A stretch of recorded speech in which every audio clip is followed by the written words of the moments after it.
সূর্য এই সংসারকে আলো প্রদান করে। সূর্যের মনে যদি নিজের তেজের জন্য অহংকার জন্ম নেয়, তখন তার অহংকার ভঙ্গ করে মেঘ। সূর্যের আলো পূর্ণরূপে ঢেকে দেয়। মেঘের মনে যদি নিজের গতি নিয়ে অহংবোধ জন্ম নেয়, তাহলে মেঘের অহংকার ভঙ্গ করে পর্বত, মেঘের গতি অবরুদ্ধ করে দেয়।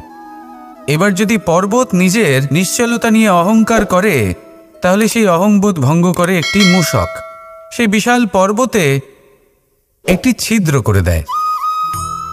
এবার যদি মূষকের নিজের মনে অহংবোধ জন্ম নেয়, তাহলে জল তার অভিমান ভঙ্গ করে, সেই ছিদ্র দিয়ে প্রবেশ করে। আর যদি জলের মনে অহংবোধ জন্ম নেয়, তখন মানুষ বাঁধ নির্মাণ করে তার গতিপথ রুদ্ধ করে, জলের অহংকার ভঙ্গ করে। আর যদি মানুষের মনে অহংকার জন্ম নেয়, তখন সূর্য নিজের তাপ দ্বারা মানুষের অহংকার ভঙ্গ করে। এই সংসারে অহংকার প্রদর্শন করার কোনো প্রয়োজন নেই। আমাদের সবার মধ্যেই কিছু বিশেষ গুণ আছে, আর সবার মধ্যে কোনো না কোনো দোষও আছে। এই প্রকৃতি আমাদের কি শিক্ষা দেয়? কেউ একে অপরের সাথে লড়াই করে না, একে অপরের জন্য বাধা সৃষ্টি করে না, শুধু নিজের কর্ম করে। সূর্য নিজের প্রকাশ দ্বারা বনস্পতি এবং গাছপালাকে জন্ম দেয়। মেঘ বর্ষা সৃষ্টি করে লুপ্ত হয়ে যায়, আবার নির্মিত হয়। পর্বতের সেই নিশ্চলতা সেই বর্ষাকে একটা দিশা প্রদান করে, আর তারপরে তা ধারা হয়ে প্রবাহিত হয়ে যায়। এইসব কি? এইসব একটা সম্পর্ক, একটা চক্রের মতো। সবাই একসাথে নিজের কর্ম করে, তাই এই চক্র আবর্তিত হয়। এটা আমাদেরও করতে হবে, একসাথে মিলে কাজ করতে হবে। কারোর জন্য বাধা হয়ে উঠলে হবে না, কাউকে ছোট মনে করলে হবে না। এটাই করতে থাকুন, সবাই মিলেমিশে কর্ম করুন। প্রকৃতি আমাদের এই শিক্ষাই দেয়। আসুন আমার সাথে ভালোবেসে বলুন, রাধা রাধা। এই সংসার বলে যে কৃষ্ণ হলো মহাযোগী, কেউ বলে যে কৃষ্ণ হলো সাংখ্যযোগের প্রবর্তক, কেউ বলে ভক্তিযোগের, কেউ বলে জ্ঞান যোগের, কেউ কেউ এটা মনে করেন যে অষ্টাঙ্গ যোগের প্রভু হলাম আমি। কিন্তু এই যোগ আসলে কি? যোগ বিষয়টাকে বোঝা খুব একটা কঠিন নয়, কিন্তু সেই যোগকে নিজের যাপনের অংশ করে তোলা হলো অত্যন্ত কঠিন, আর তার জন্য প্রয়োজন অভ্যাস। যোগ শব্দটার অর্থ হলো যুক্ত করা, আর এটা আমি ছোটবেলায় শিখেছিলাম। যখন আমার মাখন খেতে ইচ্ছে করত, আর মা মাখনের সেই হাঁড়িটা ওপরে টাঙিয়ে রাখতেন, তখন আমরা ভাবতাম যে অত দূরে পৌঁছবো কি করে। তখন আমরা যোগের বিষয়ে জানতে পারলাম, আর তখন জানতে পারলাম যে সবথেকে গুরুত্বপূর্ণ যোগ আসলে কি? সহযোগিতা, সাহায্য। আমরা সব সখারা একসাথে জড়ো হতাম, একে অপরের পিঠের ওপর উঠে দাঁড়াতাম, আর তারপর আমরা ওই মাখনের হাঁড়ির কাছে পৌঁছতে পারতাম, আর তারপর আমরা সবাই মিলে সেই মাখন ভাগ করে খেতাম। সহযোগিতা, এটা অত্যন্ত গুরুত্বপূর্ণ। পাণ্ডবরাও মহাভারতে এটাই করেছিলেন। ওনাদের সাথেও কেউ ছিল না, একে অপরকে সাহায্য করে ওনারা অনেক বীরদের একত্রিত করেছিলেন। তারপর অবশেষে মহাভারতের এই মহাযুদ্ধে ওনারা জয়লাভ করেছিলেন। রামায়ণে রাম এবং লক্ষ্মণের সাথে কেউ ছিল না। সহযোগিতার মাধ্যমে ওনারা ভাল্লুক আর বানর সেনাকে একত্রিত করেছিলেন, আর এই সংসারের সব থেকে প্রবল রাক্ষস রাবণকে বধ করেছিলেন। মনে রাখবেন, একসাথে মিলে যদি আপনারা কর্ম করতে শেখেন, তাহলে এই সংসারে এমন কিছুই নেই যেটা আপনি অর্জন করতে পারবেন না। আসুন আমার সাথে ভালোবেসে বলুন, রাধা রাধা। এই সংসারে প্রত্যেকটা জিনিসের নিজস্ব একটা বিশেষত্ব আছে, আর তার বিশেষত্বর জন্যই তাকে বিশেষ গুরুত্ব দেওয়া হয়। যদি কথা বলি অস্ত্রের, যেমন তরোয়াল, তরোয়াল নির্মাণ করা হয়েছে রক্ষার জন্য। কত তাড়াতাড়ি সে সামনে উপস্থিত শত্রুকে নিধন করতে পারে। এবার এই তরোয়ালের কোন গুণটা দেখা প্রয়োজন? সেটার ধার। সেই বস্তুটি নয় যার মধ্যে এই তরোয়াল রাখা হয়। সেইভাবেই যদি আমি কথা বলি বানের, তাহলে এটা প্রয়োজনীয় নয় যে সেই বান কতটা তীক্ষ্ণ, কতটা বলশালী। এটা দেখা প্রয়োজন যে তার আকারটা কেমন। সে কি বাতাস ভেদ করে নিজের লক্ষ্যে পৌঁছতে পারবে, সেটা বেশি গুরুত্বপূর্ণ। সেই জায়গাটা নয় যেখানে সেই বাণ রাখা হয়। ঠিক সেইভাবেই যদি আপনি কোনো মানুষেরই মূল্য বুঝতে চান, তাকে পরখ করে দেখতে চান, তাহলে তার জাতি, তার ধর্ম, তার রূপ, তার আকার, সেগুলো দেখে তাকে পরখ করতে চেষ্টা করবেন না। তাকে পরখ এই সব কিছুর ভিত্তিতে করবেন না। তার স্বভাবটা দেখুন, তার গুণ দেখুন, তার প্রতিভা দেখুন, তার কর্ম দেখুন, কারণ এটাই সেই ব্যক্তির আসল পরিচয়, এটাই হলো তার অস্তিত্ব। যখনই আপনি কোনো নর্তককে শ্রেষ্ঠ নৃত্য প্রদর্শন করতে দেখেন, তখন আপনি কিন্তু এটা ভাবেন না যে সে কোথা থেকে এসেছে, সে কি খায়, ওর বন্ধু বান্ধব কারা। আপনি তার নৃত্য দেখেন, ওর শিল্প দেখেন, সেটারই প্রশংসা করেন, সেটাকেই সম্মান করেন। সেইভাবে এই সংসারে সকলকে সম্মান করুন। আর এই সম্মানের আধার হওয়া উচিত তার গুণ, তার স্বভাব, তার কর্ম, তার রূপ আর তার বেশভূষা নয়। আসুন আমার সাথে ভালোবেসে বলুন, রাধা রাধা। সবাই বলেন যে জীবনে কাদের সঙ্গ লাভ করছি সেটা খুব গুরুত্বপূর্ণ। এক ঝুড়ি ফলের মধ্যে যদি একটা পচা ফল আপনি রেখে দেন, তাহলে আস্তে আস্তে সমস্ত ফল পচে যায়। সেই জন্য কথায় আছে যে কুসঙ্গ থেকে দূরে থাকো। কিন্তু কি করা যায়? এই সংসার খুবই ছোট। যেখানে আমরা কাজ করি, যেখানে আমরা থাকি, যে পথে আমরা আসা যাওয়া করে থাকি, যে পথে আমরা ভ্রমণ করি, সেখানে এমন অনেক সংখ্যক ব্যক্তি থাকেন যাকে দেখে আমরা মনে করি যে এদের থেকে দূরে থাকতে হবে। তখন আমরা কি করতে পারি? তাদের কি আমরা পরিত্যাগ করব? তাহলে এই সংসারে এমন অনেক মানুষ আছেন, তাহলে কি সংসারই পরিত্যাগ করব? না, সেই ফলের মতন হবেন না যারা একটি পচা ফলের উপস্থিতির জন্য নিজেরাও নষ্ট হয়ে যান। বরং হয়ে উঠুন চন্দন বৃক্ষের মতন, যেটা আসলে সাপেদের বাসস্থান, যেখানে অনেক সংখ্যক অত্যন্ত ভয়ানক বিষধর সাপ থাকে। তারপরেও এই চন্দন, সে কিন্তু নিজের শ্রেষ্ঠত্ব হারায় না, এর মূল্য কিন্তু সেই একই থাকে। মনে রাখবেন, এই সংসারে নিজের সঙ্গ বদলানোর পূর্বে নিজেকে বদলান। নিজেকে কিছুটা এমনভাবে গড়ে তুলুন যে কেউ আসুক না কেন সে যেন আপনাকে বিভ্রান্ত বা দূষিত না করতে পারে। আসুন আমার সাথে ভালোবেসে বলুন, রাধা রাধা। নিজের নিজের অভিজ্ঞতাগুলো দেখে, তার পরিণাম দেখে প্রত্যেক মানুষের মনে একটা ধারণা জন্ম নেয়। প্রজন্মের পর প্রজন্ম যখন অগ্রসর হতে থাকে, এই ধারণাগুলোই কারণ হয়ে ওঠে যা মানুষের জীবনে তার শুভর, অশুভর, লাভের, ক্ষতির এই সব কিছুর আধার হয়ে ওঠে। যেমন ধরুন, আপনি কোথাও যাচ্ছেন আর পথে বেড়াল রাস্তা পার করে গেল, সেটা অশুভ বলা হয়। কেউ হাঁচলে কাজ থামিয়ে দেওয়া হয়। বলা হয় যখন আপনি কোনো শুভ কাজ করতে যাবেন তখন মিষ্টি খেয়ে যাবেন, কাজ সফল হবে। যদি কোনো ব্যক্তি অনুচিত কথা বলে দেন, তার মানে অনুচিত কিছুই ঘটবে, আদি ইত্যাদি। এরকম অনেক সংখ্যক ধারণা আছে। কিন্তু সবকিছু যদি এরকমই হতো, তাহলে প্রত্যেক মানুষ নিজের কথা দ্বারা নিজের বা অন্য কারোর জীবন স্বর্গতুল্য করে তুলত, নয়তো নরকে পরিণত করত। কিন্তু এরম কি আদৌ হয়? না। কারণ এই সব ধারণা, এই সব কিছু এর উৎস হলো মানুষের মন, তার মস্তিষ্ক। যখন আমরা কোনো বাক্য বা কোনো ধারণাকে একটু বেশি গুরুত্ব দিয়ে ফেলি, তার উপর একটু বেশি বিশ্বাস করে ফেলি, তখন যেটা হয়, তখন আমাদের এই ইচ্ছে শক্তি তার সঞ্চার হয় সেই বাক্যের মাধ্যমে। আর সেই জন্য সেই বাক্য আস্তে আস্তে ফলপ্রসূ হতে থাকে।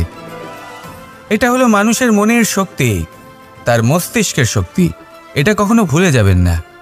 এটা প্রয়োগ করুন আর তার সদ্ব্যবহার করুন। একে প্রয়োগ করুন নিজের লক্ষ্যে পৌঁছানোর জন্য, শুভ কর্ম করার জন্য। আসুন আমার সাথে ভালোবেসে বলুন, রাধা রাধা। রামায়ণের একটা অত্যন্ত শ্রেষ্ঠ কাহিনী আছে, যেটা খুব অমূল্য শিক্ষাদান করে। দশানন যখন ধরাশায়ী হলেন এবং মৃত্যুশয্যায় শুয়েছিলেন, ওনার শেষ নিঃশ্বাস ত্যাগের সময় শ্রীরাম লক্ষ্মণকে বললেন যে, হে লক্ষ্মণ, রাবণের কাছে যাও, ওখানে যাও, ওনার থেকে কিছু জ্ঞান অর্জন করে এসো। উনি হলেন মহাজ্ঞানী, আর ওনার থেকে জ্ঞান অর্জনের এটাই শ্রেষ্ঠ সুযোগ। লক্ষ্মণ প্রথমে মানতে চাইলেন না, কিন্তু শ্রীরাম বোঝানোর পরে লক্ষ্মণ ওনার কাছে গেলেন, রাবণের মাথার কাছে গেলেন আর বললেন, দাদা বলেছেন আপনার থেকে জ্ঞান অর্জন করতে। রাবণ কিছুই বললেন না। লক্ষ্মণ বললেন, আপনি তো দেখছি খুব অহংকারী, মৃত্যুশয্যায় শুয়ে আছেন, শেষ নিঃশ্বাস ত্যাগ করতে চলেছেন, আর তাও এত অহংকার। রাবণ বললেন, নিজের দাদা রামকে ডাকো। শ্রীরাম এলেন, রাবণের পায়ের কাছে এসে দাঁড়ালেন। উনি নিজের হাত জোড় করলেন আর বললেন, হে মহাপণ্ডিত রাবণ, আপনি হলেন মহাজ্ঞানী, দয়া করে আমাদের কিছু জ্ঞান প্রদান করুন। রাবণ বিনম্র চিত্তে ওনার কথা শুনলেন, খুব বিনম্র চিত্তে ক্ষমা প্রার্থনাও করলেন, আর এই সংসার একটি অত্যন্ত শ্রেষ্ঠ জ্ঞান লাভ করল। এর দ্বারা আমরা ঠিক কি শিক্ষা লাভ করি? রাম এবং লক্ষ্মণ দুজনেই ছিলেন তেজস্বী, দুজনেই ছিলেন শ্রেষ্ঠ, ছিলেন বীর, ছিলেন বলবান। কিন্তু শ্রীরামকে মর্যাদা পুরুষোত্তম বলা হয়ে থাকে, কারণ উনি বীর ছিলেন, সাহসী ছিলেন, তার সাথে একটি অত্যন্ত গুরুত্বপূর্ণ গুণ ছিল। সেই গুণ হল বিনম্রতা। এটা খুবই শ্রেষ্ঠ একটা গুণ। যদি কেউ আপনাকে কটু কথা শোনায়, তাহলে উত্তরটা আপনি বিনম্রভাবেও দিতে পারেন। এই বিনম্রতা এমন এক আবেগ যেটা দেখে মনে হবে কোমল, কিন্তু এটা ততটাই প্রবল অস্ত্র। এমন একটা অস্ত্র যা সকলকে নিরস্ত্র করে দিতে পারে। যদি আপনি সাহসী হন এবং বিনম্র হন, তাহলে আপনি বিজয়ী হবেন। যদি আপনি জ্ঞানী হন এবং বিনম্র হন, তাহলে আপনি অবশ্যই মহাজ্ঞানী হয়ে উঠবেন। তাই নিজের মনে বিনম্রতা ধরে রাখুন আর ভালোবেসে বলুন, রাধা রাধা। মানুষ জীবনে অনেক ধরনের সুখ লাভ করে, অর্থ সুখ, পরিবারের সুখ, বৈভবের সুখ। কিন্তু এমন একটা সুখ আছে যা বেশিরভাগ মানুষকে প্রভাবিত করে, কিন্তু সেই সুখ তাদের কোনো প্রয়োজনই নেই। সেটা হলো পরনিন্দা সুখ। অর্থাৎ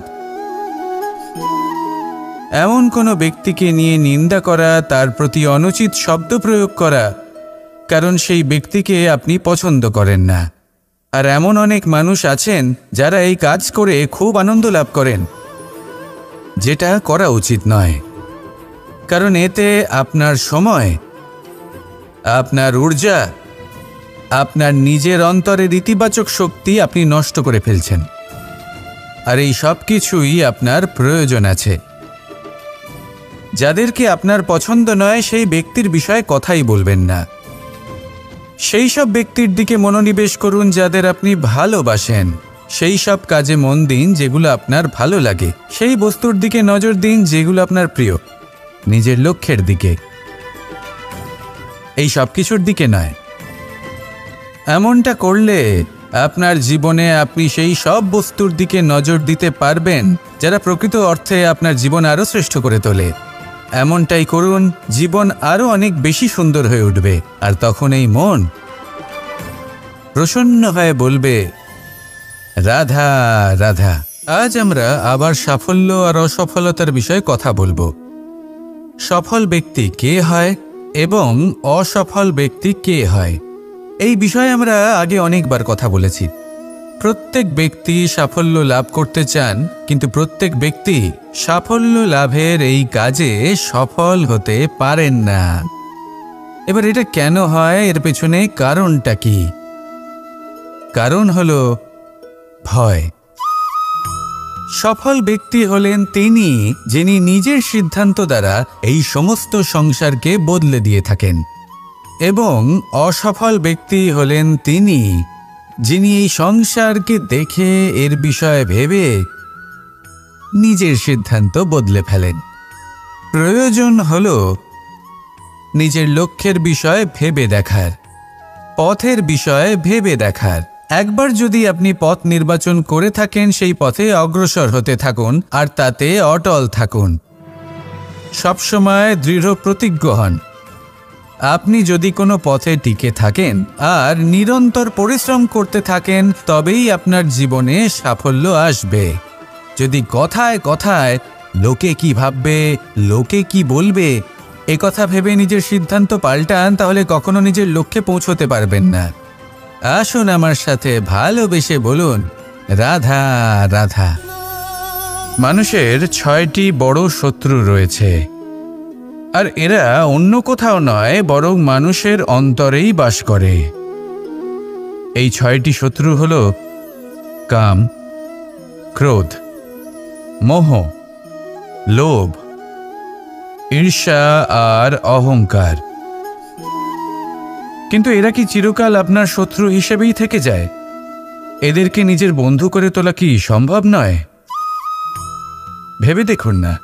এবার যদি কথা বলি কাম নিয়ে, অর্থাৎ কামনা করা, তাহলে মানুষ যদি জীবনে কামনা করতে থাকে, তাহলে সন্তোষের অনুভূতি লাভ করতে পারে না। কিন্তু এই কামনাই মানুষের বন্ধু হয়ে উঠতে পারে। কিভাবে? ধরুন, যদি মানুষ ভাবে আমি আরও অনেক বেশি শ্রেষ্ঠ ব্যক্তি হয়ে উঠতে চাই, আর তার জন্য কর্ম করে, পরিশ্রম করে, তাহলে ভবিষ্যতে গিয়ে শ্রেষ্ঠ ব্যক্তি হয়ে উঠতে পারে কামনার কারণে। অর্থাৎ এই কামনাই ওর বন্ধু হয়ে ওঠে। কিন্তু ধরুন, কোনো মানুষ যদি চায় সে শ্রেষ্ঠ ব্যক্তি হয়ে উঠবে, কিন্তু তার জন্য না কোনো কর্ম করছেন আর না কোনো পরিশ্রম করছেন, আর অধর্মের পথে চলতে শুরু করে দেন, তাহলে এই কামনাই তার শত্রু হয়ে উঠতে পারে। এবার যদি এই কামনাকে নিজের বন্ধু করে তুলতে হয়, তাহলে নিজের নির্বাচনে বিচক্ষণ হতে হবে, নিজের মস্তিষ্কের ওপর নিয়ন্ত্রণ রাখতে শিখতে হবে। সেটাই করুন আর আমার সাথে ভালোবেসে বলুন, রাধা রাধা। আজ আমরা মানুষের আরও একটি শত্রুর বিষয়ে কথা বলবো, যার নাম হলো লোভ। যে কোনো বস্তুকে অত্যাধিক লাভ করার যে বাসনা, যতটা লাভ করেছি ততটা যথেষ্ট নয়, আমার আরও চাই, আরও চাই, একেই বলে লোভ। এবার এই লোভ আপনার জীবনে শুভ না অশুভ, আপনার মিত্র নাকি আপনার শত্রু, সেটাও নির্ভর করছে আপনার ওপর। যেমন ধরুন, কোনো ব্যক্তির অসম্ভব ধনের লোভ, সে সেটা অর্জন করছে আর সেটা সংগ্রহ করছে, আর সেটা লাভ করার জন্য সে অনৈতিক কাজ করছে। যদি এই সব হতে থাকে, তাহলে লোভ কিন্তু আপনার পক্ষে অত্যন্ত ক্ষতিকারক। কিন্তু যদি সেই ব্যক্তি ধরুন ধন অর্জন করছেন, তার সাথে নীতিও পালন করছেন, আর সংগ্রহ করার পরে সেটা সংসারে ছড়িয়ে দিচ্ছেন, যদি এমনটা হয়, তাহলে এই লোভ আপনার বন্ধু হয়ে উঠতে পারে। যদি আপনার সৎসঙ্গ লাভ করার, সৎকর্ম করার লোভ থাকে, তাহলে আপনি কখনো একা থাকবেন না। যদি ভালোবাসা প্রদান করার লোভ থাকে, এই সংসারকে সাহায্য করার লোভ থাকে, তাহলে এই লোভ, যা সংসারের শত্রু, সেটা কিন্তু আপনার সাথে পরমাত্মার মিলন ঘটাতে পারে। এবার এই লোভকে নিজের মিত্র করে তুলবেন নাকি শত্রু করে তুলবেন, সেই সিদ্ধান্ত আপনারই। আসুন আমার সাথে ভালোবেসে বলুন, রাধা রাধা। একটি সোনার মুদ্রা নিন, সেটা জলে ফেলে দিন, তারপর তুলে নিন, সেটা মাটিতে ফেলে দিন, আবার তুলে নিন, কাদায় ফেলে দিন, আবার তুলে নিয়ে হাতুড়ি দিয়ে তার উপর প্রহার করুন। তারপরেও সেই সোনার মুদ্রার মূল্য সেটাই থাকে যা আগে ছিল, তাই না? এটা হলো উদাহরণ সংসারের সেই প্রত্যেকটা জীবের জন্য, প্রত্যেকটা মানুষের জন্য। কখনো কখনো জীবনে সাফল্যের বদলে আমরা বিফলতা পাই। যতটা আশা করেছিলাম ততটা শ্রেষ্ঠ কর্ম করতে পারি না। কখনো বা আমরা ভুল করে ফেলি, কখনো আমরা অনুচিত কর্ম করে ফেলি, কখনো সংসার আমাদের বুঝতে পারে না। তার পরিণামস্বরূপ এই সংসার আমাদের নিন্দা করে, আমাদের উপেক্ষা করে, আমাদের বিষয়ে কটু কথা বলে, কখনো সামনাসামনি বা কখনো পেছনে। সংসার এমন একটা আচরণ করে যেন আমাদের সাথে কথা বলাটাই একটা বিশাল অপরাধ। এবার সেক্ষেত্রে কি করা উচিত? মনকে শান্ত করা উচিত।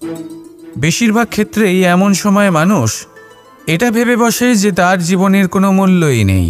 তার মনে হয় যে সে এই সংসারে শুধু একটা বোঝার সমান। সে নিজেকে ঘৃণা করতে থাকে। ওর মনে হয় যে তার জীবন শূন্য। কিন্তু তা নয়। আপনি সোনার মুদ্রার মতো। যদি আপনার মধ্যে সেই গুণ থাকে, আপনি শ্রেষ্ঠ কর্ম করেন, আপনার মধ্যে সেই বিদ্যা থাকে, আপনি নিরন্তর প্রয়াস করেন, সৎকর্মের পথে এগোতে থাকেন, তাহলে আপনার নিজের যে মূল্য তৈরি হয় সেটা কোনো পরিস্থিতিতে কোনো ব্যক্তি আপনার থেকে কেড়ে নিতে পারবে না। শুধু নিজে ভেঙে পড়বেন না। এটা ভাবুন যে সম্মান আপনি হারিয়েছেন সেটা আপনি কিভাবে ফিরে পেতে পারেন, তার জন্য কি করতে হবে। যে ধন আপনি হারিয়েছেন সেটা পেতে হবে কিভাবে, তার জন্য কি কি করতে হবে। শান্ত মনে সবটা ভেবে দেখুন, সিদ্ধান্ত নিন এবং অগ্রসর হন। আপনি এই সংসারের কাছে তেমনই হয়ে উঠবেন যেমন আপনার কর্ম হবে। যদি তা শ্রেষ্ঠ হয় সবাই তাই ভাববে। আসুন আমার সাথে ভালোবেসে বলুন, রাধা রাধা। সূর্য এই সংসারকে আলো প্রদান করে। সূর্যের মনে যদি নিজের তেজের জন্য অহংকার জন্ম নেয়, তখন তার অহংকার ভঙ্গ করে মেঘ। সূর্যের আলো পূর্ণরূপে ঢেকে দেয়। মেঘের মনে যদি নিজের গতি নিয়ে অহংবোধ জন্ম নেয়, তাহলে মেঘের অহংকার ভঙ্গ করে পর্বত। মেঘের গতি অবরুদ্ধ করে দেয়। এবার যদি পর্বত নিজের নিশ্চলতা নিয়ে অহংকার করে, তাহলে সেই অহংবোধ ভঙ্গ করে একটি মূষক। সেই বিশাল পর্বতে একটি ছিদ্র করে দেয়। এবার যদি মূষকের নিজের মনে অহংবোধ জন্ম নেয়, তাহলে জল তার অভিমান ভঙ্গ করে, সেই ছিদ্র দিয়ে প্রবেশ করে। আর যদি জলের মনে অহংবোধ জন্ম নেয়, তখন মানুষ বাঁধ নির্মাণ করে তার গতিপথ রুদ্ধ করে, জলের অহংকার ভঙ্গ করে। আর যদি মানুষের মনে অহংকার জন্ম নেয়, তখন সূর্য নিজের তাপ দ্বারা মানুষের অহংকার ভঙ্গ করে। এই সংসারে অহংকার প্রদর্শন করার কোনো প্রয়োজন নেই। আমাদের সবার মধ্যেই কিছু বিশেষ গুণ আছে, আর সবার মধ্যে কোনো না কোনো দোষও আছে। এই প্রকৃতি আমাদের কি শিক্ষা দেয়? কেউ একে অপরের সাথে লড়াই করে না, একে অপরের জন্য বাধা সৃষ্টি করে না, শুধু নিজের কর্ম করে। সূর্য নিজের প্রকাশ দ্বারা বনস্পতি এবং গাছপালাকে জন্ম দেয়। মেঘ বর্ষা সৃষ্টি করে লুপ্ত হয়ে যায়, আবার নির্মিত হয়। পর্বতের সেই নিশ্চলতা সেই বর্ষাকে একটা দিশা প্রদান করে, আর তারপরে তা ধারা হয়ে প্রবাহিত হয়ে যায়। এইসব কি? এইসব একটা সম্পর্ক, একটা চক্রের মতো। সবাই একসাথে নিজের কর্ম করে, তাই এই চক্র আবর্তিত হয়। এটা আমাদেরও করতে হবে। একসাথে মিলে কাজ করতে হবে। কারোর জন্য বাধা হয়ে উঠলে হবে না, কাউকে ছোট মনে করলে হবে না। এটাই করতে থাকুন। সবাই মিলেমিশে কর্ম করুন। প্রকৃতি আমাদের এই শিক্ষাই দেয়।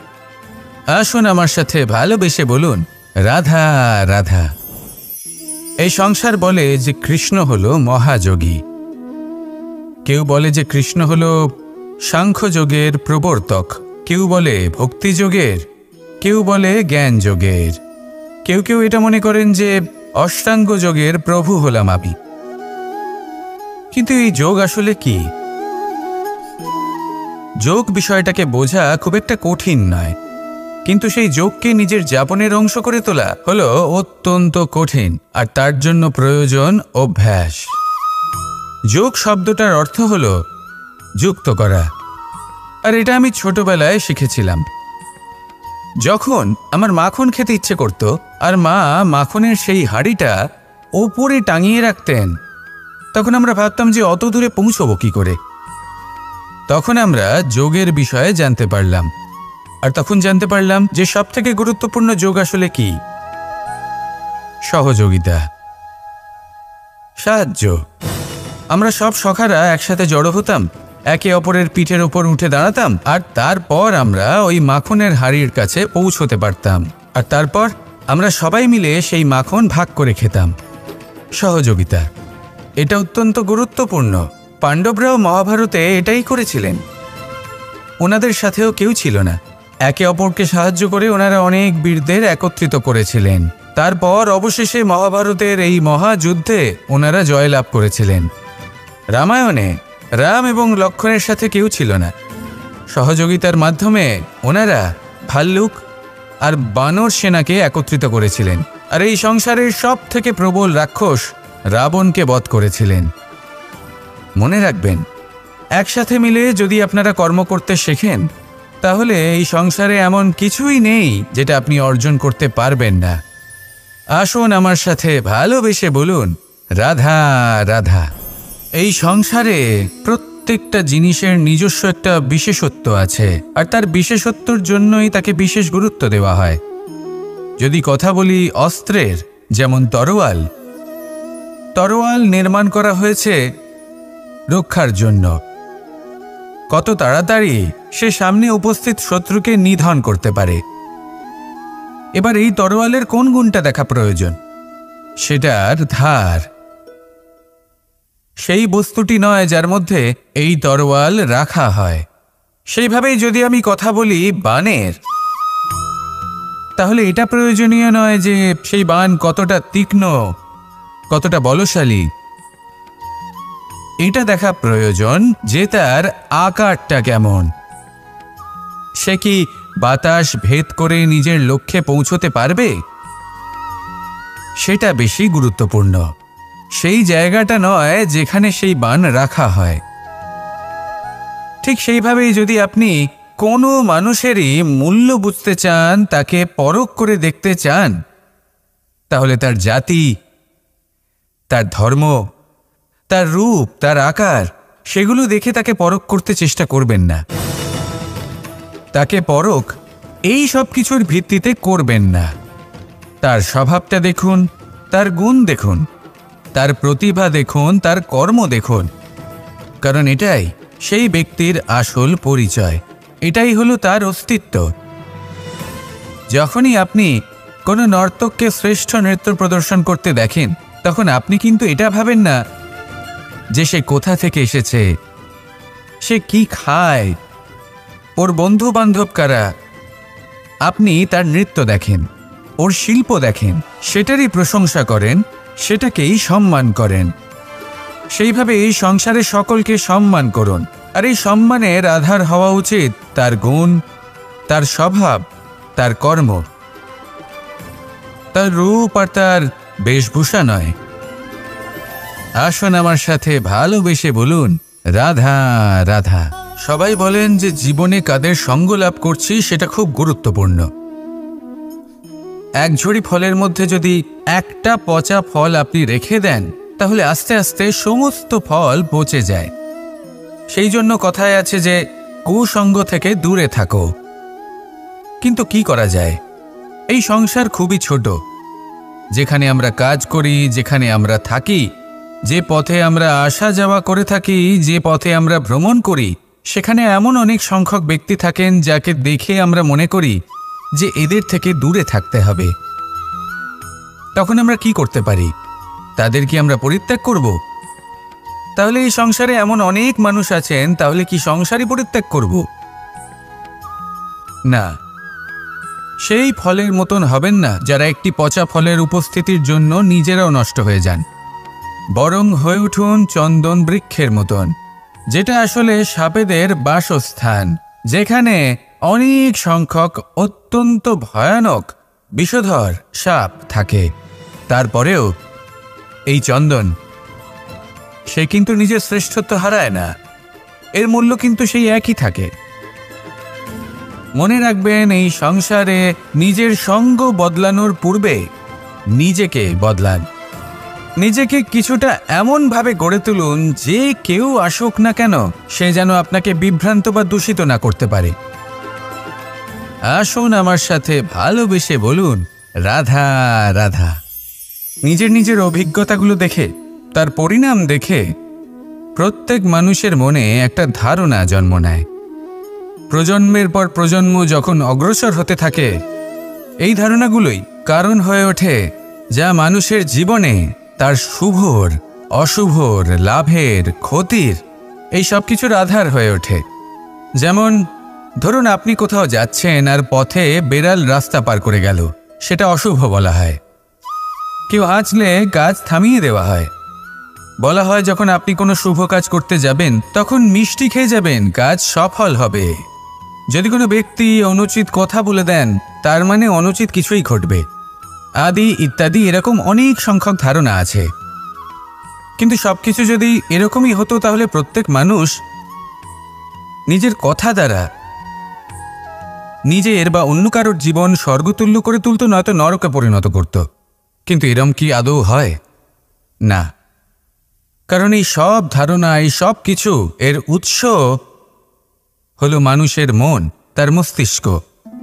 যখন আমরা কোনো বাক্য বা কোনো ধারণাকে একটু বেশি গুরুত্ব দিয়ে ফেলি, তার উপর একটু বেশি বিশ্বাস করে ফেলি, তখন যেটা হয়, তখন আমাদের এই ইচ্ছে শক্তি তার সঞ্চার হয় সেই বাক্যের মাধ্যমে। আর সেই জন্য সেই বাক্য আস্তে আস্তে ফলপ্রসূ হতে থাকে। এটা হলো মানুষের মনের শক্তি, তার মস্তিষ্কের শক্তি। এটা কখনো ভুলে যাবেন না। এটা প্রয়োগ করুন আর তার সদ্ব্যবহার করুন। একে প্রয়োগ করুন নিজের লক্ষ্যে পৌঁছানোর জন্য, শুভ কর্ম করার জন্য। আসুন আমার সাথে ভালোবেসে বলুন, রাধা রাধা। রামায়ণের একটা অত্যন্ত শ্রেষ্ঠ কাহিনী আছে, যেটা খুব অমূল্য শিক্ষাদান করে। দশানন যখন ধরাশায়ী হলেন এবং মৃত্যুশয্যায় শুয়েছিলেন, ওনার শেষ নিঃশ্বাস ত্যাগের সময় শ্রীরাম লক্ষ্মণকে বললেন যে, হে লক্ষ্মণ, রাবণের কাছে যাও, ওখানে যাও, ওনার থেকে কিছু জ্ঞান অর্জন করে এসো। উনি হলেন মহাজ্ঞানী, আর ওনার থেকে জ্ঞান অর্জনের এটাই শ্রেষ্ঠ সুযোগ। লক্ষ্মণ প্রথমে মানতে চাইলেন না, কিন্তু শ্রীরাম বোঝানোর পরে লক্ষ্মণ ওনার কাছে গেলেন, রাবণের মাথার কাছে গেলেন আর বললেন, দাদা বলেছেন আপনার থেকে জ্ঞান অর্জন করতে। রাবণ কিছুই বললেন না। লক্ষ্মণ বললেন, আপনি তো দেখছি খুব অহংকারী, মৃত্যুশয্যায় শুয়ে আছেন, শেষ নিঃশ্বাস ত্যাগ করতে চলেছেন, আর তাও এত অহংকার। রাবণ বললেন, নিজের দাদা রামকে ডাকো। শ্রীরাম এলেন, রাবণের পায়ের কাছে এসে দাঁড়ালেন। উনি নিজের হাত জোড় করলেন আর বললেন, হে মহাপণ্ডিত রাবণ, আপনি হলেন মহাজ্ঞানী, দয়া করে আমাদের কিছু জ্ঞান প্রদান করুন। রাবণ বিনম্র চিত্তে ওনার কথা শুনলেন, খুব বিনম্র চিত্তে ক্ষমা প্রার্থনাও করলেন, আর এই সংসার একটি অত্যন্ত শ্রেষ্ঠ জ্ঞান লাভ করল। এর দ্বারা আমরা ঠিক কি শিক্ষা লাভ করি? রাম এবং লক্ষ্মণ দুজনেই ছিলেন তেজস্বী, দুজনেই ছিলেন শ্রেষ্ঠ, ছিলেন বীর, ছিলেন বলবান। কিন্তু শ্রীরামকে মর্যাদা পুরুষোত্তম বলা হয়ে থাকে, কারণ উনি বীর ছিলেন, সাহসী ছিলেন। তার সাথে একটি অত্যন্ত গুরুত্বপূর্ণ গুণ ছিল, সেই গুণ হলো বিনম্রতা। এটা খুবই শ্রেষ্ঠ একটা গুণ। যদি কেউ আপনাকে কটু কথা শোনায়, তাহলে উত্তরটা আপনি বিনম্রভাবেও দিতে পারেন। এই বিনম্রতা এমন এক আবেগ, যেটা দেখে মনে হবে কোমল, কিন্তু এটা ততটাই প্রবল অস্ত্র। এমন একটা অস্ত্র যা সকলকে নিরস্ত্র করে দিতে পারে। যদি আপনি সাহসী হন এবং বিনম্র হন, তাহলে আপনি বিজয়ী হবেন। যদি আপনি জ্ঞানী হন এবং বিনম্র হন, তাহলে আপনি অবশ্যই মহাজ্ঞানী হয়ে উঠবেন। তাই নিজের মনে বিনম্রতা ধরে রাখুন আর ভালোবেসে বলুন, রাধা রাধা। মানুষ জীবনে অনেক ধরনের সুখ লাভ করে, অর্থ সুখ, পরিবারের সুখ, বৈভবের সুখ। কিন্তু এমন একটা সুখ আছে যা বেশিরভাগ মানুষকে প্রভাবিত করে, কিন্তু সেই সুখ তাদের কোনো প্রয়োজনই নেই। সেটা হলো পরনিন্দা সুখ। অর্থাৎ এমন কোনো ব্যক্তিকে নিয়ে নিন্দা করা, তার প্রতি অনুচিত শব্দ প্রয়োগ করা, কারণ সেই ব্যক্তিকে আপনি পছন্দ করেন না। আর এমন অনেক মানুষ আছেন যারা এই কাজ করে খুব আনন্দ লাভ করেন, যেটা করা উচিত নয়। কারণ এতে আপনার সময়, আপনার ঊর্জা, আপনার নিজের অন্তরের ইতিবাচক শক্তি আপনি নষ্ট করে ফেলছেন। আর এই সব কিছুই আপনার প্রয়োজন আছে। যাদেরকে আপনার পছন্দ নয়, সেই ব্যক্তির বিষয়ে কথাই বলবেন না। সেই সব ব্যক্তির দিকে মনোনিবেশ করুন যাদের আপনি ভালোবাসেন। সেই সব কাজে মন দিন যেগুলো আপনার ভালো লাগে। সেই বস্তুর দিকে নজর দিন যেগুলো আপনার প্রিয়, নিজের লক্ষ্যের দিকে, এই সব কিছুর দিকে নয়। এমনটা করলে আপনার জীবনে আপনি সেই সব বস্তুর দিকে নজর দিতে পারবেন যারা প্রকৃত অর্থে আপনার জীবন আরও শ্রেষ্ঠ করে তোলে। এমনটাই করুন, জীবন আরও অনেক বেশি সুন্দর হয়ে উঠবে। আর তখন এই মন প্রসন্ন হয়ে বলবে, রাধা রাধা। আজ আমরা আবার সাফল্য আর অসফলতার বিষয়ে কথা বলবো। সফল ব্যক্তি কে হয় এবং অসফল ব্যক্তি কে হয়, এই বিষয়ে আমরা আগে অনেকবার কথা বলেছি। প্রত্যেক ব্যক্তি সাফল্য লাভ করতে চান, কিন্তু প্রত্যেক ব্যক্তি সাফল্য লাভের এই কাজে সফল হতে পারেন না। এবার এটা কেন হয়, এর পেছনে কারণটা কি? কারণ হলো ভয়। সফল ব্যক্তি হলেন তিনি যিনি নিজের সিদ্ধান্ত দ্বারা এই সমস্ত সংসারকে বদলে দিয়ে থাকেন, এবং অসফল ব্যক্তি হলেন তিনি যিনি এই সংসারকে দেখে এর বিষয়ে ভেবে নিজের সিদ্ধান্ত বদলে ফেলেন। প্রয়োজন হল নিজের লক্ষ্যের বিষয়ে ভেবে দেখার, পথের বিষয়ে ভেবে দেখার। একবার যদি আপনি পথ নির্বাচন করে থাকেন, সেই পথে অগ্রসর হতে থাকুন আর তাতে অটল থাকুন। সবসময় দৃঢ় প্রতিজ্ঞ হন। আপনি যদি কোনো পথে টিকে থাকেন আর নিরন্তর পরিশ্রম করতে থাকেন, তবেই আপনার জীবনে সাফল্য আসবে। যদি কথায় কথায় লোকে কি ভাববে, লোকে কি বলবে, একথা ভেবে নিজের সিদ্ধান্ত পাল্টান, তাহলে কখনো নিজের লক্ষ্যে পৌঁছতে পারবেন না। আসুন আমার সাথে ভালোবেসে বলুন, রাধা রাধা। মানুষের 6টি বড় শত্রু রয়েছে, আর এরা অন্য কোথাও নয়, বরং মানুষের অন্তরেই বাস করে। এই 6টি শত্রু হল কাম, ক্রোধ, মোহ, লোভ, ঈর্ষা আর অহংকার। কিন্তু এরা কি চিরকাল আপনার শত্রু হিসেবেই থেকে যায়? এদেরকে নিজের বন্ধু করে তোলা কি সম্ভব নয়? ভেবে দেখুন না। এবার যদি কথা বলি কাম নিয়ে, অর্থাৎ কামনা করা, তাহলে মানুষ যদি জীবনে কামনা করতে থাকে তাহলে সন্তোষের অনুভূতি লাভ করতে পারে না। কিন্তু এই কামনাই মানুষের বন্ধু হয়ে উঠতে পারে। কিভাবে?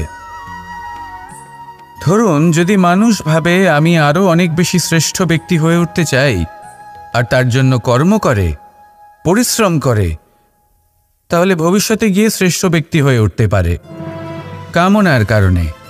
অর্থাৎ এই কামনাই ওর বন্ধু হয়ে ওঠে। কিন্তু ধরুন কোনো মানুষ যদি চায় সে শ্রেষ্ঠ ব্যক্তি হয়ে উঠবে, কিন্তু তার জন্য না কোনো কর্ম করছেন আর না কোনো পরিশ্রম করছেন, আর অধর্মের পথে চলতে শুরু করে দেন, তাহলে এই কামনাই তার শত্রু হয়ে উঠতে পারে। এবার যদি এই কামনাকে নিজের বন্ধু করে তুলতে হয়, তাহলে নিজের নির্বাচনে বিচক্ষণ হতে হবে, নিজের মস্তিষ্কের ওপর নিয়ন্ত্রণ রাখতে শিখতে হবে। সেটাই করুন আর আমার সাথে ভালোবেসে বলুন, রাধা রাধা। আজ আমরা মানুষের আরও একটি শত্রুর বিষয়ে কথা বলবো, যার নাম হলো লোভ। যে কোনো বস্তুকে অত্যাধিক লাভ করার যে বাসনা, যতটা লাভ করেছি ততটা যথেষ্ট নয়, আমার আরও চাই, আরও চাই, একেই বলে লোভ। এবার এই লোভ আপনার জীবনে শুভ না অশুভ, আপনার মিত্র নাকি আপনার শত্রু, সেটাও নির্ভর করছে আপনার ওপর। যেমন ধরুন কোনো ব্যক্তির অসম্ভব ধনের লোভ, সে সেটা অর্জন করছে আর সেটা সংগ্রহ করছে, আর সেটা লাভ করার জন্য সে অনৈতিক কাজ করছে। যদি এই সব হতে থাকে তাহলে লোভ কিন্তু আপনার পক্ষে অত্যন্ত ক্ষতিকারক। কিন্তু যদি সেই ব্যক্তি ধরুন ধন অর্জন করছেন, তার সাথে নীতিও পালন করছেন, আর সংগ্রহ করার পরে সেটা সংসারে ছড়িয়ে দিচ্ছেন, যদি এমনটা হয় তাহলে এই লোভ আপনার বন্ধু হয়ে উঠতে পারে। যদি আপনার সৎসঙ্গ লাভ করার, সৎকর্ম করার লোভ থাকে, তাহলে আপনি কখনো একা থাকবেন না। যদি ভালোবাসা প্রদান করার লোভ থাকে, এই সংসারকে সাহায্য করার লোভ থাকে, তাহলে এই লোভ যা সংসারের শত্রু, সেটা কিন্তু আপনার সাথে পরমাত্মার মিলন ঘটাতে পারে। এবার এই লোভকে নিজের মিত্র করে তুলবেন নাকি শত্রু করে তুলবেন সেই সিদ্ধান্ত আপনারই। আসুন আমার সাথে, ভালোবেসে বলুন রাধা রাধা।